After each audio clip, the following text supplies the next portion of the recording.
Welcome to Real Estate Radio Live, an informative and engaging podcast discussing everything you need to know about the world of real estate.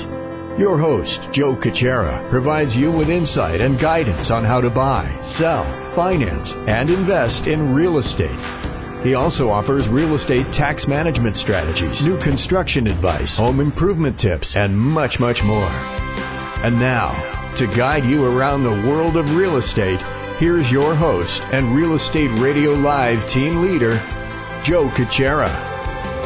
Welcome in. This is Joe Caccera with Real Estate Radio Live, the podcast series, as we continue through the week, first week in February 2017. Just a reminder before we get started on our topic today, if you need any information on purchase financing, refinancing, anything to do with mortgage financing, I'm here to help you. You could reach me at 408-838-9060. Also, you could go to RERadiolive.com. If you need to reach me, email joe@RERadiolive.com.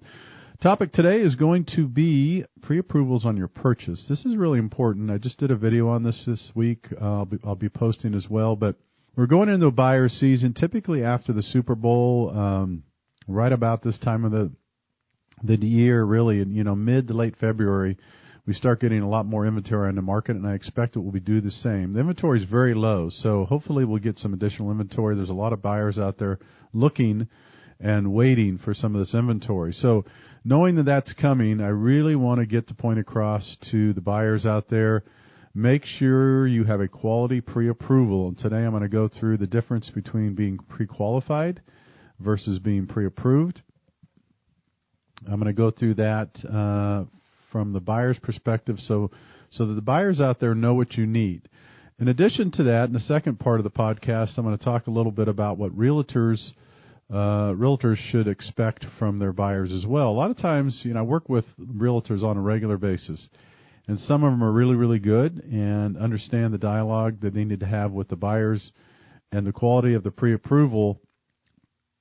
But in this case, what I want to talk about in the second segment or second part of this podcast is really to get a little information out to realtors to make sure that you take charge and leadership with your buyers and make sure they have a strong pre-approval and have them prove it to you. So I'm going to get into that in the later part of the podcast. All right, so let's talk briefly. For those that may not understand, you might hear all the time, you're about ready to buy a home, or you think you're going to buy a home, or you're getting serious about it, or exploring the opportunity. The very first thing you should do is get pre-approved. The very first thing you should do is get pre-approved. I mean, if you're working with a realtor, they should also explain to you the very first thing you should do is get pre-approved, because they don't want to do a lot of work showing you properties and really investing their time if you're not serious. And I can't blame them. As a realtor, they're running their business and they're working with people on a regular basis, and they need to know that you're committed. And so the way you show that the realtor that you're committed is get a strong and quality pre-approval. So we're going to go through that. So on a pre-qualification, you'll hear those words sometimes. Let me explain what a pre-qualification is. That's more where someone will call me and they'll say, Joe, I'm kind of thinking about a purchase. I'm not real sure if I'm going to pull the trigger yet, but what do you think I could qualify for? And on the phone, we run some numbers. On the phone, he might say, okay, Joe, I make $150,000 a year. I'm a W-2 income earner. I have about $200,000 to put down, and I haven't seen my credit in a while, but I think my credit scores are in the mid-sevens. And I run some quick numbers, and I email him some scenarios and options and side-by-side analysis, and we kind of figure out that this client that, could probably purchase a home for $1.2 million. He's got 20% down, and he could qualify for that based on our conversation. Remember, the difference, though, that is kind of a pre-qualification. Now, if he said at the end of that conversation, Joe, I know you haven't seen my pay stubs or bank statements or W-2s, or we haven't pulled credit, but can you issue me a letter, a pre-qualified letter? I'm okay issuing a pre-qualification letter. For some reason, he just wants to know, or the client just wants to know, holding in his or her hand, yeah, it looks like I could do this, but it's really important, the conversation I'll have with that potential buyer is I'll say, listen, I could issue this letter, but the letter is very weak in nature. All it's going to say is that we've reviewed some information, we've talked over the phone, and you're pre-qualified. It holds no weight. So that is what we would call a pre-qualified process. Now, you could do this in person. You could do it over the phone. It doesn't really matter. You could do it via email. To get an idea of what people can potentially afford is simple. The more important step is that you want to go through a formal pre-approval. So I'm going to take you through that now. So the difference is, if someone wants to be truly approved, here are the steps you're going to take. You're going to get on the phone with someone like myself who does lending or banking, or in person, and we're going to start some dialogue. And we're going to start asking some questions, information on your correct legal name, Social Security number, date of birth, how much you make, if you currently own a home, how long you've owned that, are you going to keep your home, are you going to sell your home when you purchase this home. There's a lot of data and information that we'll be taking in a pre-approval that is quite different from a pre-qualification. So we'll start that process typically on the phone. Some people will go online and fill this initial information out.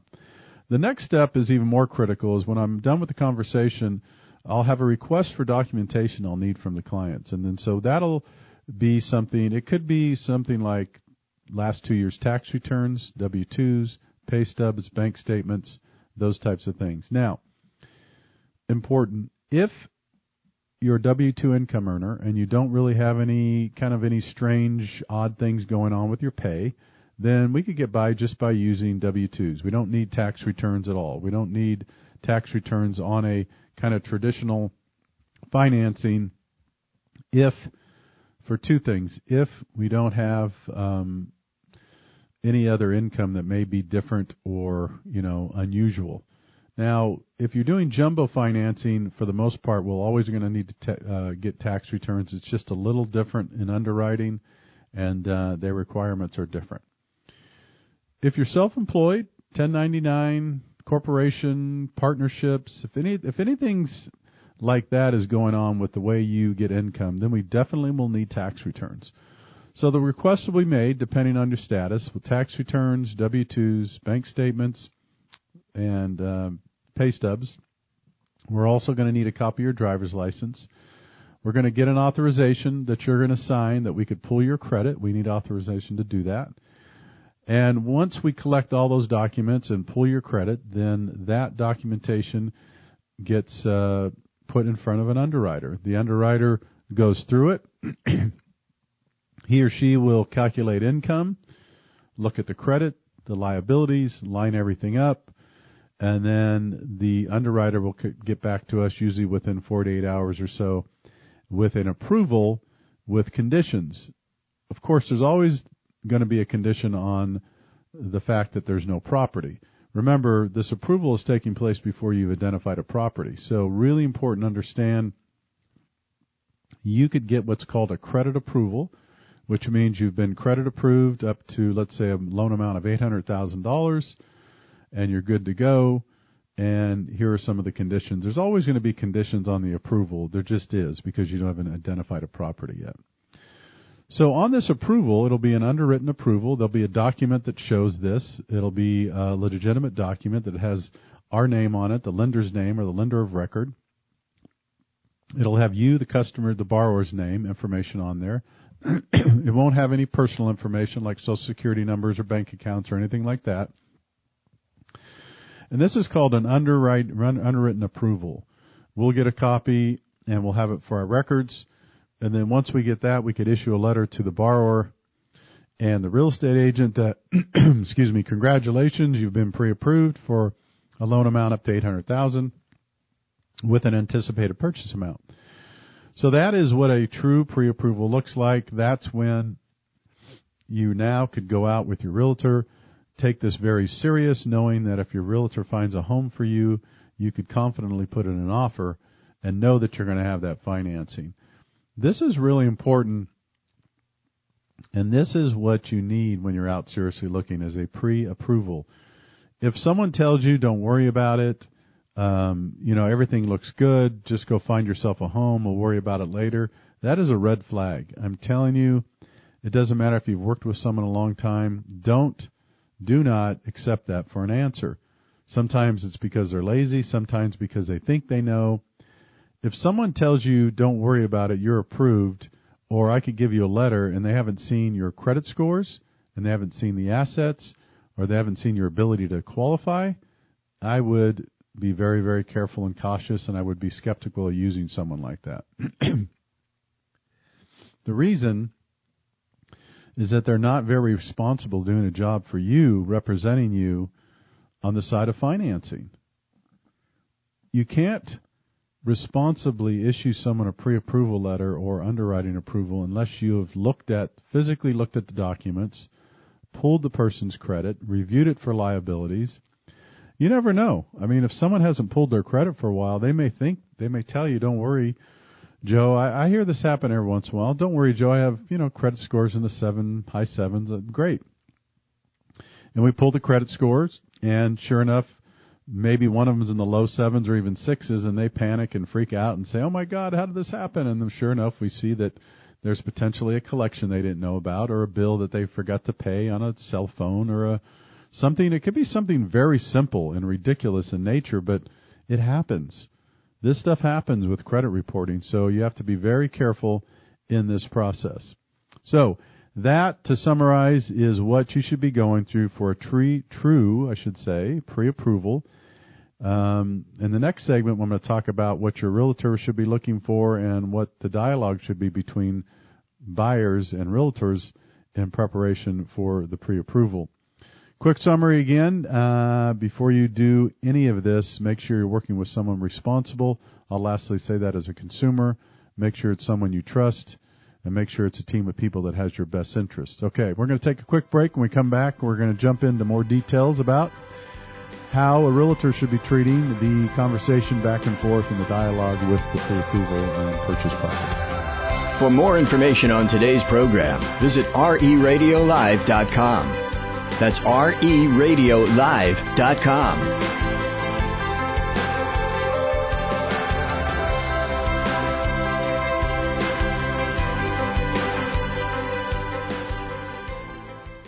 Hi, this is Joe Kuchera, host of Real Estate Radio Live, the Bay Area Mortgage Planner. In addition to being your home financing expert, please remember you can always contact me for other trusted advisors such as realtors, financial planners, and CPAs. Please feel free to contact me at 408-838-9060. That's 408-838-9060, or email Joe at RERadiolive.com, or visit my website at RERadiolive.com for more details.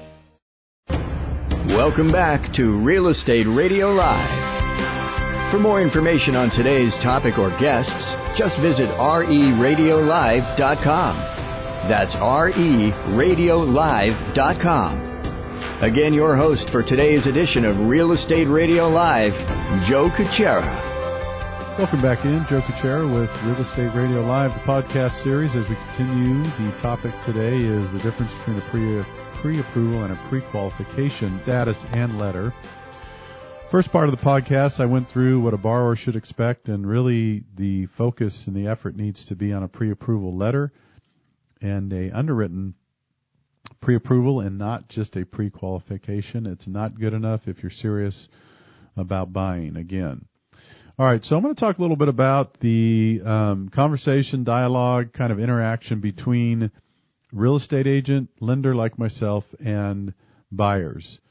So if you're working with a good team, I'm fortunate. I have a handful of realtors that I work with that are outstanding, do a great job. They do an incredible job in communication, keeping people in touch, keeping them apprised of what's going on, and they do the same with me, and it's just a great relationship. And so you want to be able to reciprocate, and I certainly do that and do my best to have that. So the relationship between the three is really important. Typically, again, you want to get pre-approved first.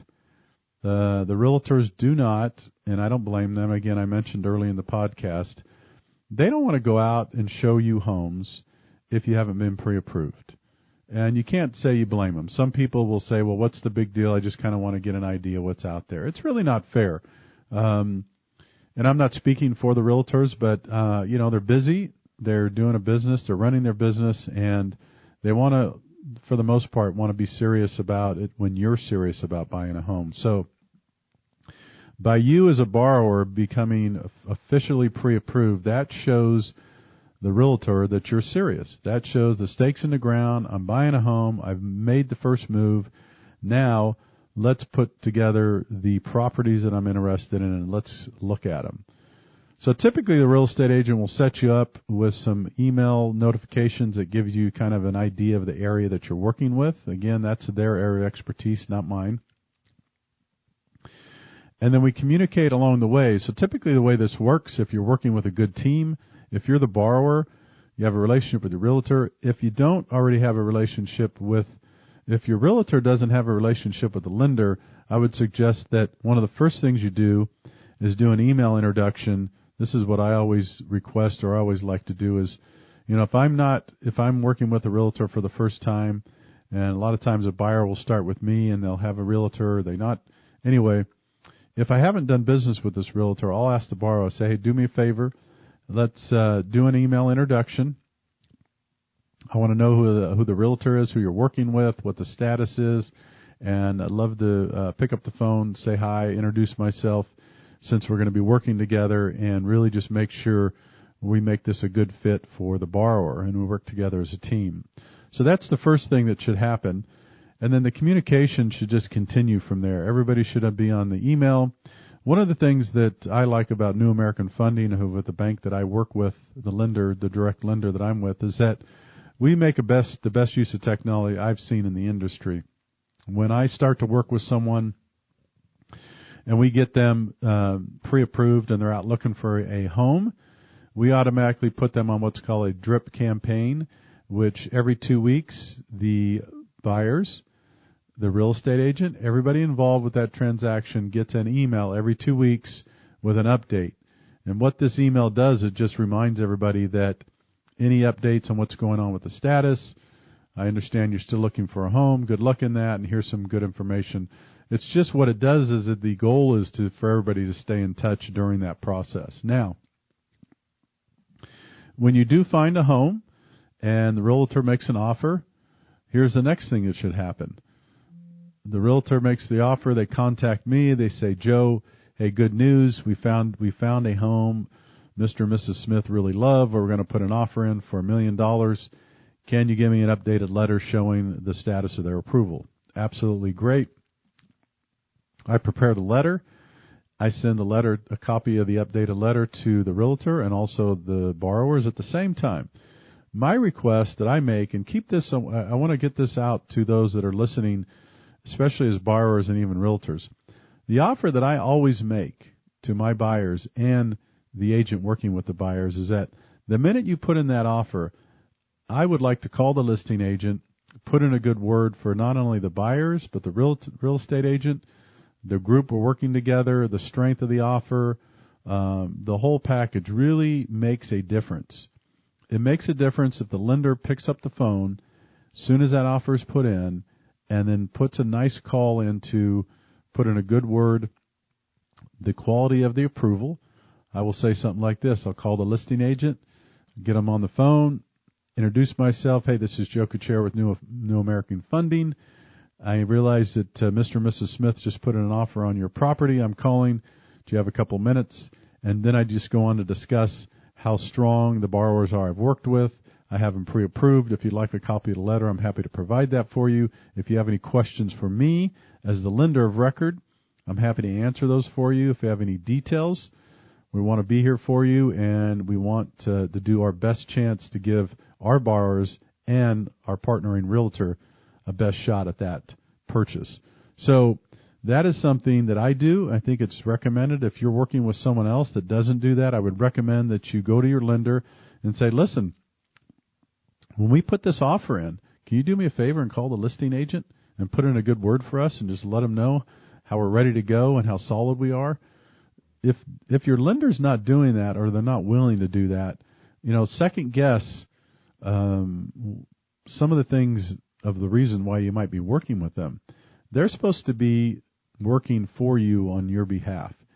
any little benefit in a market like this that you could get, or the edge that you could get on a purchase, you need. Believe me.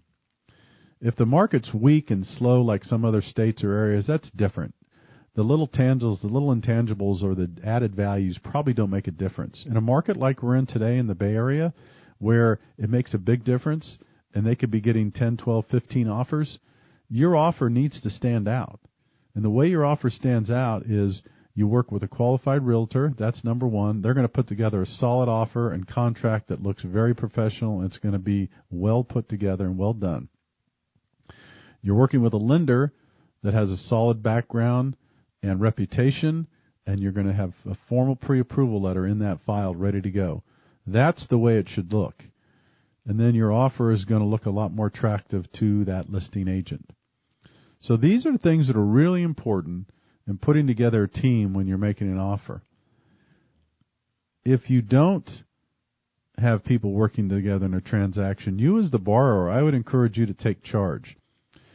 Let me tell you what should happen. What should happen in a relationship between borrowers, realtor, and lender is the realtor and the lender should take charge. The borrower typically is the one that's less educated in this process. I'm not saying they're not. Some people have bought multiple properties. It's not that they're not. But we get paid for our expertise. We get paid for delivering on results, both myself and the realtor, and we should be the ones leading the charge, taking charge of that transaction, and really walking the client through the process step by step and being there for them to support. If you are a buyer, and you have a hard time getting your real estate agent and your lender communicating, or maybe they don't communicate, I would demand it. I really would. We're getting paid to do a job. Too often times, some people think it's not important to work with the participating parties. That's not a good sign. It's not a good sign. Let me tell you what I've learned years ago. One of the key indicators in this business, in my business in lending and the real estate business as well, is you want to work with someone that is more focused on relational business and not transactional business. I've said that for years. If someone's relational, they're going to care about you, they're going to care about their partners, they're going to communicate well, they're going to deliver on their results, and they're going to care about what they do for you. That is a relational person. You could tell in the way they operate, in the way they communicate. That is a relational person. That's someone you want to work with. If someone is focused on the transaction, it's typically going to be this. They're not going to communicate well. They're going to act like they're too busy. They're going to act like they're too good. They're going to act like you don't matter. That is a person that's either transactional or totally out of touch with their business. This is too much of a competitive market. Don't put up with that. Don't work with someone, I don't care if it's on the lender side or the realtor side, don't work with someone that doesn't care about you and delivering the best results possible for you. Don't be afraid to fire people. Don't be afraid, even if you're in the process, if you don't have a good feeling, if you don't feel like one of the sides or both of the sides are fighting for you, don't be afraid to fire the realtor or the lender. I've done it before. There's been people that just don't want to communicate and work the right way. It's not worth it. This is one of the largest transactions that you'll do in your life in most people's lifetime. Make sure you have a team of people that are looking out for your best interests, and you as a consumer and a buyer demand, not request, you should demand that the realtor and the person, the lending side, the title company, everybody works together. Demand it. If someone says, "Oh well, I don't really like that person," that's a red flag. That's a red flag. You don't have to like someone and be their best friends in a transaction, but what you do is you owe the courtesy to the buyers and the borrowers to put together the professional team and effort during that transaction so that your borrowers, my borrowers, get the very best of what we have to offer. That's what the buyers are owed. And that's what we should be delivering. As we wrap up, just a reminder, this show has been about the importance of a pre-approval versus being pre-qualified on a purchase. We're running into buyer's season. It's February, and we are rolling into a time where there'll be more properties on the market. I believe there'll be more opportunity for buyers, and I just want to make sure the buyers are best prepared. Always, always, always, if you have any questions about being pre-approved, you could reach me 408-838-9060. This is Joe Kuchera with Real Estate Radio Live, the podcast series. Until next time, take care. You've been listening to Real Estate Radio Live. For more information on today's program, visit RERadiolive.com. That's RERadiolive.com. Subscribe to our podcast. Discover more at RERadiolive.com.